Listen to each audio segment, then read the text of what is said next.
Again.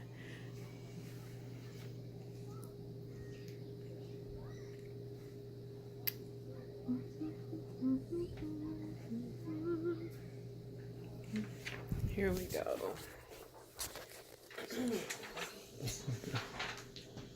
Hello, my name is Dee Dee Henry, and my tribute speech is on the fearless Harriet Tubman. She was born a slave, and her name was Araminta Ross in 1820 in Dorchester County, Maryland, in the United States. She later took the first name of her mother, Harriet, and then her husband's name, John Tubman, so hence Harriet Tubman, who was a freed slave, but when he married Harriet Tubman, she remained a slave for another 4 years until her escape in 1849. Harriet died in 1913. I think she was about the age of 93 when she passed. She is described as or known by several different names. She was a General Tubman, where she was a Union spy. She was also called Moses, which she is most commonly known for as the lady who helped all the slaves escape through the Underground Railroad. And she also, there was the reason for the song Moses, the nickname Moses, was because she, when coming through to get people or recruit people that actually wanted to be freed, that was the hint when she came through singing the song Moses, Come Down Moses, and that's how she was known as Moses, to help them get away to freedom. She was also known as Minty. She was the little slave girl or slave that her spirit could not be broken, and that's what she was called. Harriet Tubman encountered many trials as well as conquered many quests that resulted in unimaginable accomplishments. She was best known for her courageous acts, again, of helping American slaves to escape to freedom along the Underground Railroad.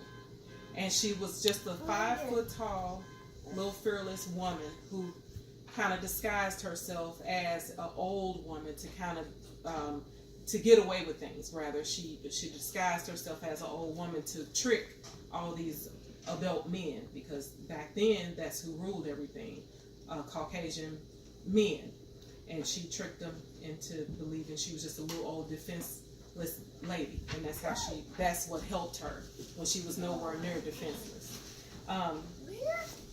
She was so many things to so many people, but to me she was a hero, and I think she's a good person to look up to. As a matter of fact, she has several children's books that they like to put out everywhere. It actually took a while to actually find, not a while, but it's not that many books about the actual grown-up life of Harriet Tubman. I did find a couple, actually, and they are really good reads. Because it tells so many things you just didn't know. I mean, you learn about the things in school, which is minimized at what you learned. But she was really a fearless woman. She had so many strikes to her. Strike 1, she was a female. Strike 2, she was a black woman. Strike 3, she was a slave, so she had no rights. But she didn't let that stop her. She also suffered from chronic seizures due to a 2-pound weight being thrown at her head by her master at that time, and she laid unconscious for 2 to 3 days and finally got up and just continued. I mean, there was no help or no support or whatever. She just lived through that. But with that, she still suffered from seizures. She'd black out. And you think of this fearless woman running through the Underground Railroad, but then she actually could pass out at the drop of a dime and sleep, and you could not wake her up. So she took the chance to be caught in one of those sleep stages, but she survived to be a woman of 93. Once again, fearless. So this alone, she went, when she first got free herself, she went back to free. She started freeing family and friends and from the same plantation. And the history books like to refer to it as freeing hundreds of people. But I also found a quote from her words to someone through documentary books, whatever. But she said that she freed thousands of slaves. So it's actually documented saying 300. They're saying 200 and 300 slaves, but she actually said thousands herself.